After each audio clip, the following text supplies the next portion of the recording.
What if I told you every time you react without thinking, you hand your power away? You become transparent, controlled. Reacting is easy. Anyone can flinch, shout, or apologize.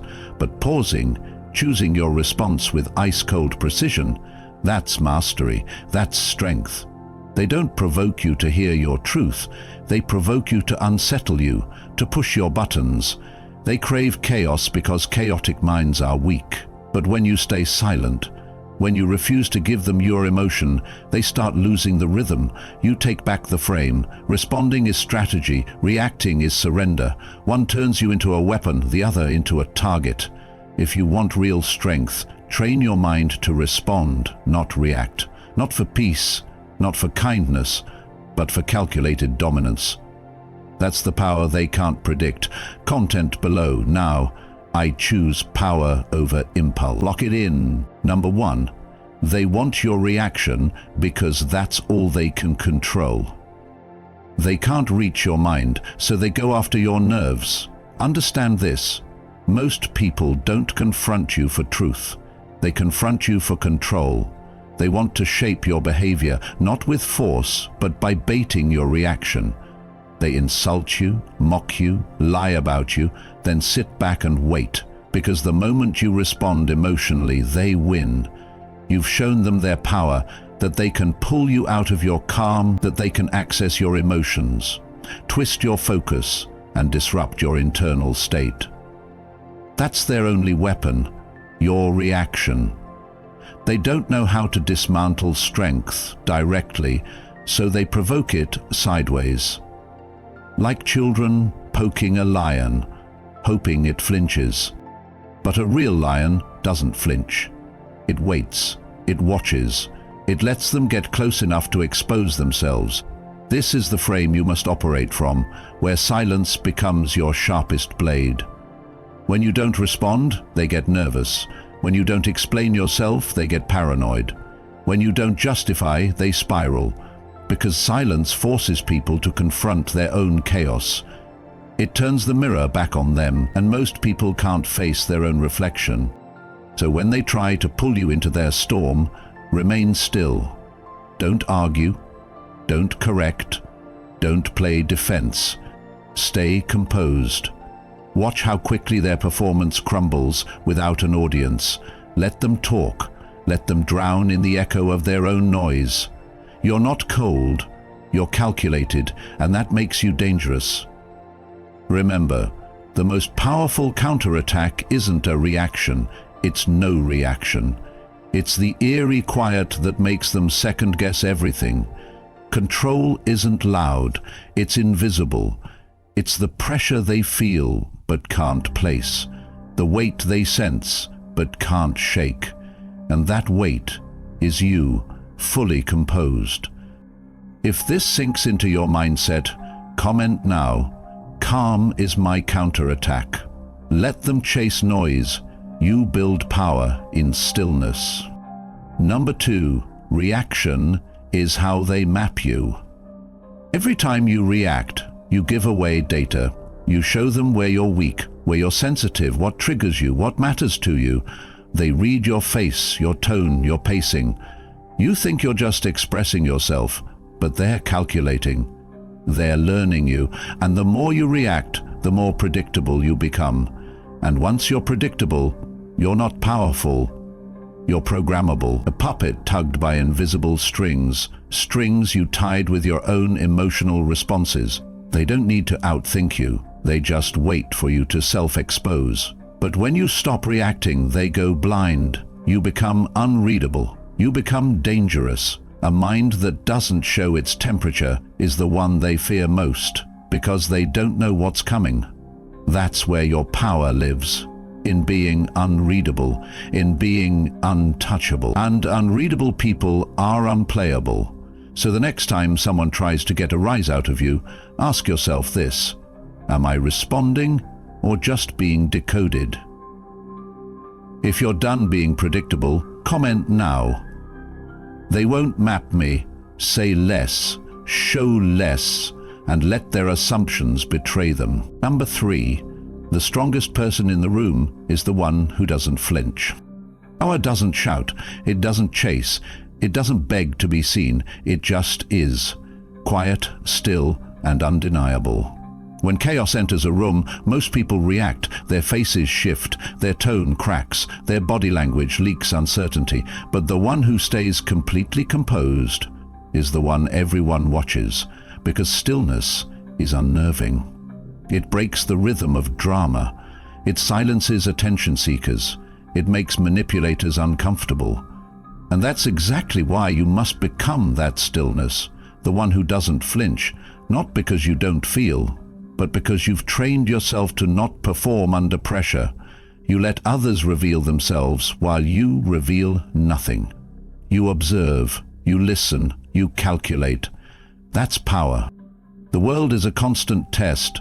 People are watching who cracks first, who over-explains, who apologizes for their boundaries, and who folds under a little pressure. But when you show nothing, they second-guess everything. You become the unknown variable, the one they can't read, can't rattle, can't rush. That alone shifts the entire dynamic, because people can only dominate what reacts. But if you don't react, they're stuck in their own noise, their script falls apart. This is why emotional discipline isn't a soft trait. It's not for peace, it's not for spiritual alignment, it's for psychological warfare. You don't train your emotions to be a good person. You train them to become unplayable. When they can't provoke you, they can't move you, and when they can't move you, they can't use you. So the next time you walk into a room full of chaos, tension, or ego, don't posture, don't prove anything, just observe. Let them perform, let them reveal themselves, and you stay unreadable, stay motionless. Let them feel your silence. If you resonate with that, comment now, "My stillness is power." Don't play the game, sit above it. Number 4, control is not loud, it's silent precision. Real control doesn't come from dominance displays. It doesn't come from shouting over others or forcing compliance. That's noise, ego disguised as strength. Real control is quiet, almost invisible. It moves without permission and acts without explanation. It's not reactive, it's deliberate, measured, surgical. You don't see it until it's already reshaped the entire situation. That's what you must become. Not loud, not boastful, but precise, strategic, detached. You don't respond because they want you to. You respond when it serves your objective. And if it doesn't serve your outcome, you stay silent, calm, deadly. People mistake silence for weakness because they need external confirmation of control. Let them. Your power isn't in being understood, it's in being feared for being unreadable. Most people speak because silence terrifies them. They need to fill the void. You weaponize that void. You let silence choke their rhythm. You let them overtalk, overexpose, overcompensate. And then you move once and everything shifts. A single precise response from a quiet, unreadable person carries more weight than hours of noise. Why? Because people lean in when they can't predict you, and that's when their balance breaks. This is what you're training for. Not for popularity, not for emotional validation, but for inner dominance, so that when pressure comes, you stay cold, clear, unbothered. That's how you control outcomes, by not being controlled. They want your attention, your reaction, your emotional leakage. Don't give it to them.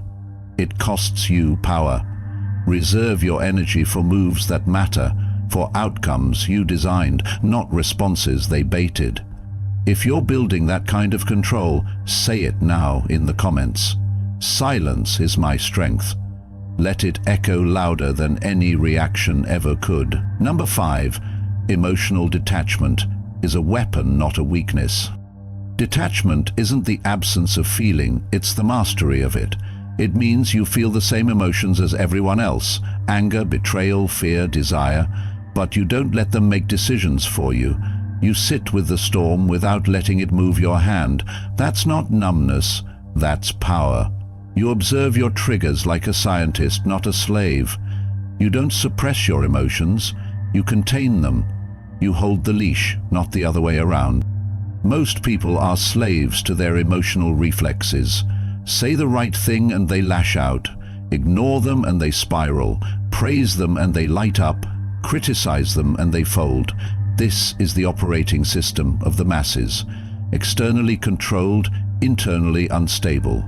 You can't build power on that kind of foundation, because power demands clarity, and clarity only comes when you aren't reacting to every emotional wave that hits your chest. Detachment gives you that edge. It allows you to pause when others panic, to see clearly when others go blind, to choose your response with icy precision when others collapse under the weight of their impulses. They'll tell you detachment is cold, that it's heartless, that it means you don't care, but that's only because your calm threatens their chaos. Your silence exposes their dependency. Your emotional independence makes their emotional neediness unbearable to watch. That's not your burden, that's their reflection. You don't owe the world your vulnerability, especially when it's weaponized against you. Learn to recognize when your emotions are being baited, when your anger is being provoked for control, when your kindness is being used as currency, when your empathy is being tested for weakness. That's when detachment isn't just wise, it's necessary. You must become immune to manipulation without becoming empty. Feel deeply, but respond coldly. That's the discipline. The emotionally detached are not soulless. They're focused. They channel emotion into power, not panic. They don't react to pain, they use it. They don't chase closure, they create distance. And most importantly, they never hand control of their mind to someone else's behavior. You want to become untouchable? Then understand this: the world doesn't break the strongest, it breaks the most reactive. Strength isn't loud, it's calm, composed, chosen. Detachment isn't the absence of care, it's the presence of self-command. And that's the rarest form of power there is.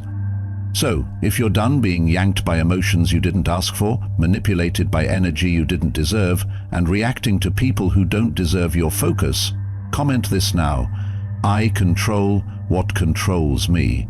Let it be a standard you never fall below again. Number 6. Emotion makes you blind, strategy makes you dangerous. The moment you let emotion steer the wheel, you've already lost control of the vehicle. Emotion clouds vision, it distorts timing, it rushes the hands and weakens the posture. That's why manipulators always go after your feelings, not your thoughts. Because they know if they can stir your emotions, your logic will shut down. You'll act before thinking, you'll decide before observing, and you'll speak before calculating. That's not strength, that's exposure. Strategy doesn't operate in the heat. It operates in the cold, in the silence, in the pause between what you feel and what you choose to do. That pause is everything. It's the difference between a reaction that backfires and a move that dominates. If you can't pause, you can't calculate. And if you can't calculate, you're not in control. You're being played. There's a reason the strongest people in any room rarely speak first. It's not shyness, it's power restraint. They read the energy before they engage. They listen to the unspoken. They don't fall for urgency traps. They know that the loudest voice often reveals the most insecurity, and the first reaction usually reveals the weakest mind. That's why you must train your emotions to serve you, not sabotage you. Feel them, but never act blindly on them. You can care about people and still not be pulled by them. You can feel hurt and still move with clarity. You can be angry and still respond with eyes. That is what separates the emotionally reactive from the psychologically elite. And once you reach that level of self-command, the world starts to shift. You stop feeling exhausted after every interaction. You stop chasing validation. You stop defending yourself to people who aren't even qualified to judge you. People start wondering why their usual tactics don't work on you anymore, why you're not rushing to explain, apologize, or entertain their drama. They'll think you've changed. You haven't. You've just outgrown emotional slavery. You've upgraded from impulsive to intentional. And now every move you make carries force, because it's not emotion, it's choice. If you want to become the kind of person who can't be baited, can't be guilt-tripped, can't be steered by noise, then you have to kill the old habit of emotional reflex, burn it out of you, replace it with calm analysis, with restraint, with power that chooses when and how to move, not because it feels good, but because it's the most effective. Stay focused. So if you're building that mindset, one that pauses, plans, and strikes when it counts, then leave this in the comments right now. My strategy is stronger than my feelings. That sentence alone will scare more people than 100 emotional outbursts. Number 7. Emotional independence is the death of manipulation. Once you stop reacting, you start observing. Once you stop chasing, you start attracting. And once you stop explaining, you start commanding. This is what emotional independence looks like.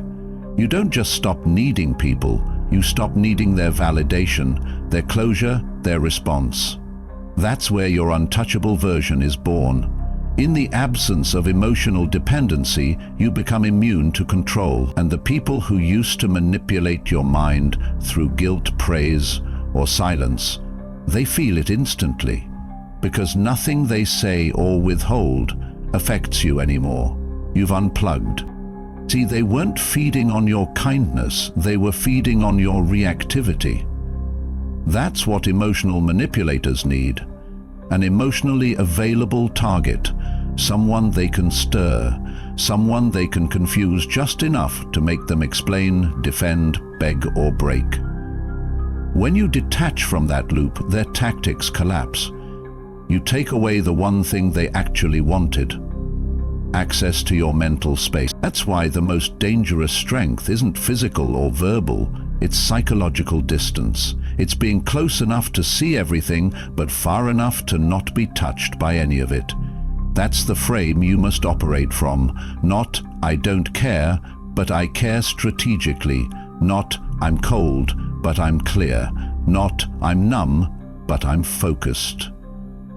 And if you're wondering how to train that kind of control, that level of inner command, it's not theory, it's daily work, it's mental sharpening, it's cutting the emotional fat from your responses until only precision remains.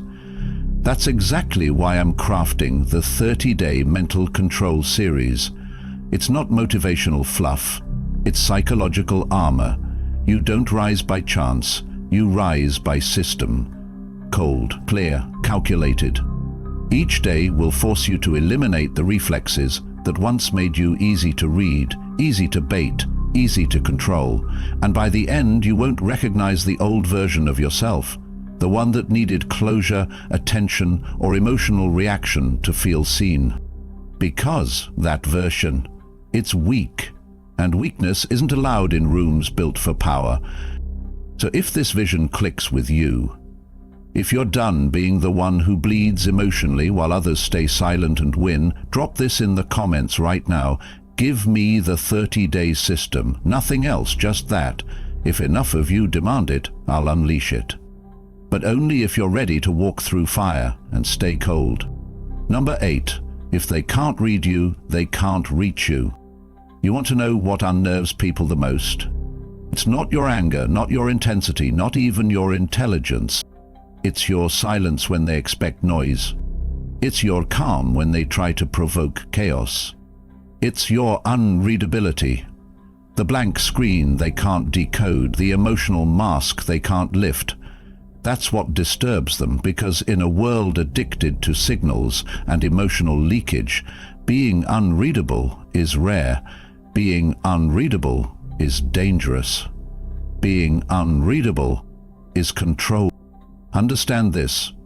People don't need to destroy you if they can decode you. That's what most fail to realize. The enemy isn't always trying to beat you.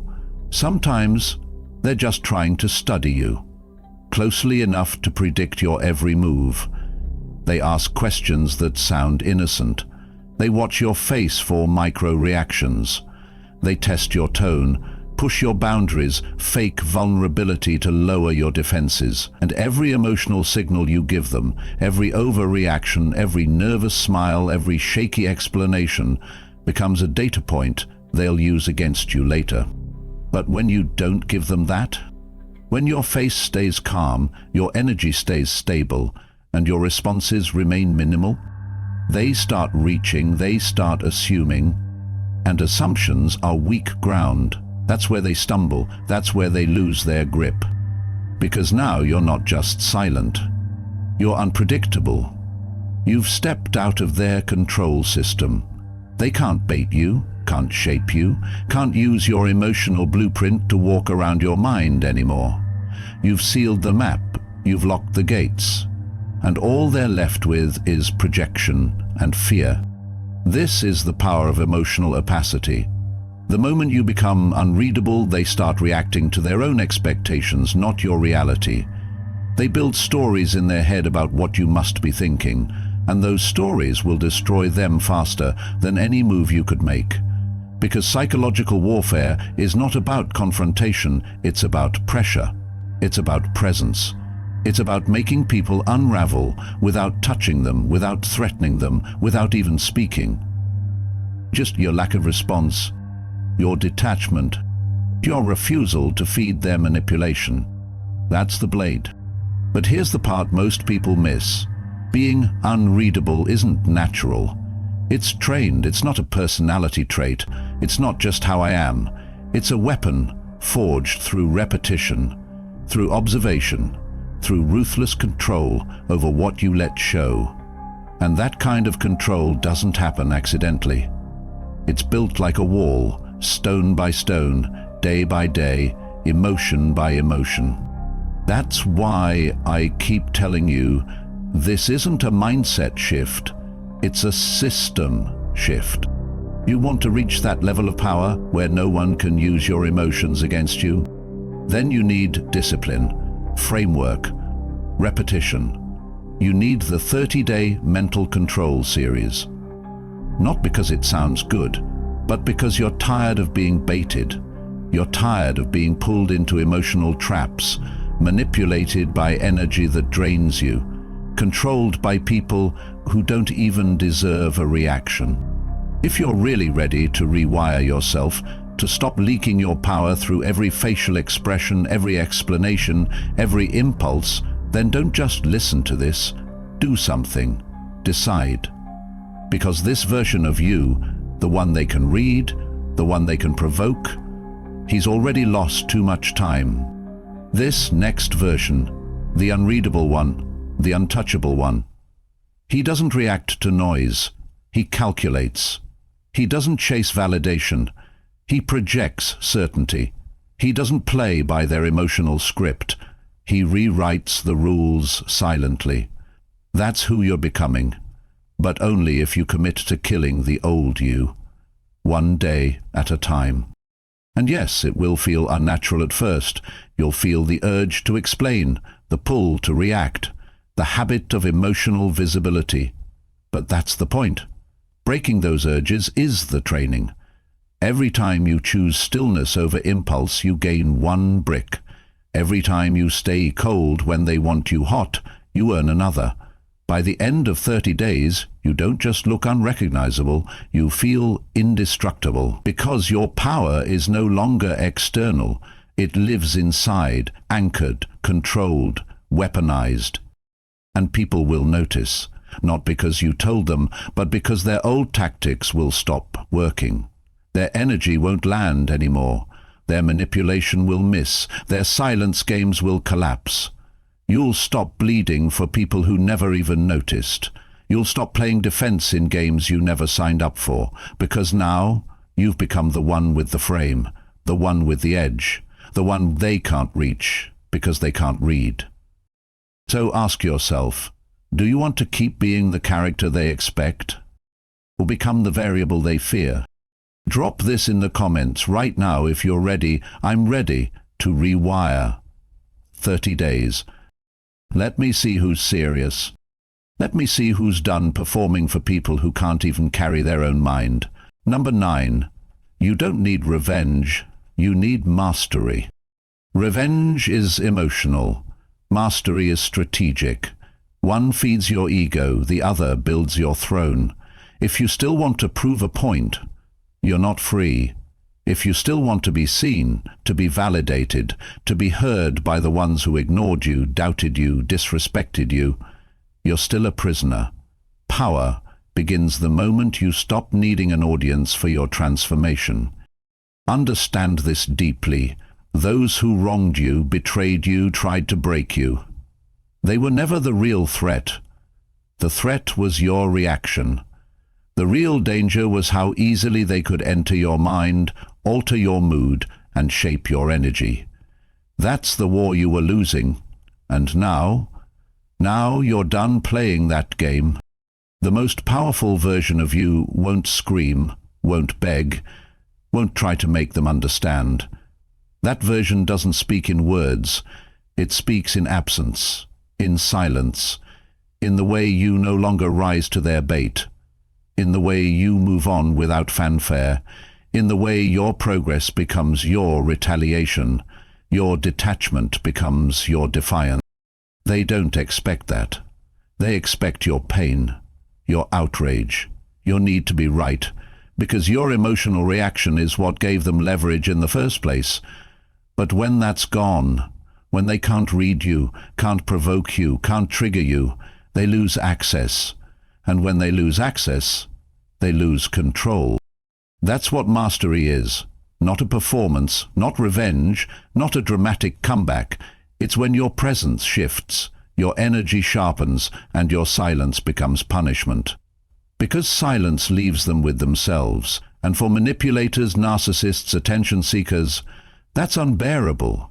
You don't have to destroy them. You just have to remove the mirror you used to hold for them. That was your power all along, and now you take it back. But let me be clear, this isn't a mindset you stumble into. This is discipline. Daily, ruthless, surgical. You don't become unreadable by accident. You train for it. You don't stop reacting just by thinking positive. You rewire your nervous system to pause, to detach, to hold the frame no matter what. That's the kind of power we're building here. And if you've followed this 10-part monologue from start to finish, you've already felt it, the shift, the edge, the awareness that you've been giving away your strength for too long. That ends now.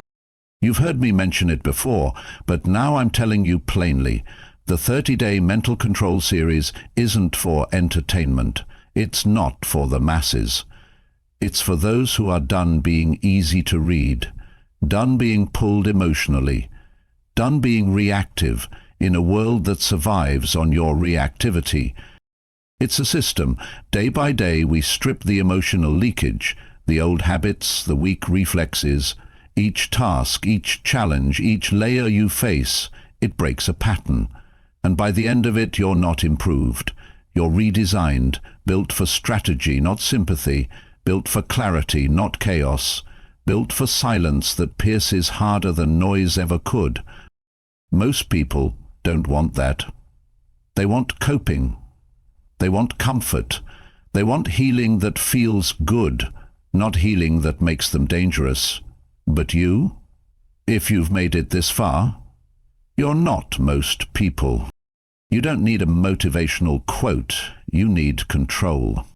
You don't need to feel better, you need to think sharper. You don't need to get louder, you need to become unreadable. Because once you reach that level of mental discipline, the world changes. You're no longer pulled into petty arguments.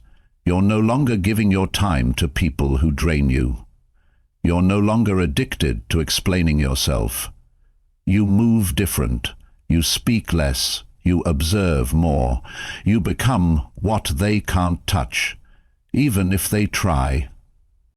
And yes, they will try. They'll throw silence, guilt, chaos, bait, flattery, all of it. But if you've trained properly, none of it will land. Because their weapons only work on the emotionally reactive, and that's not you anymore.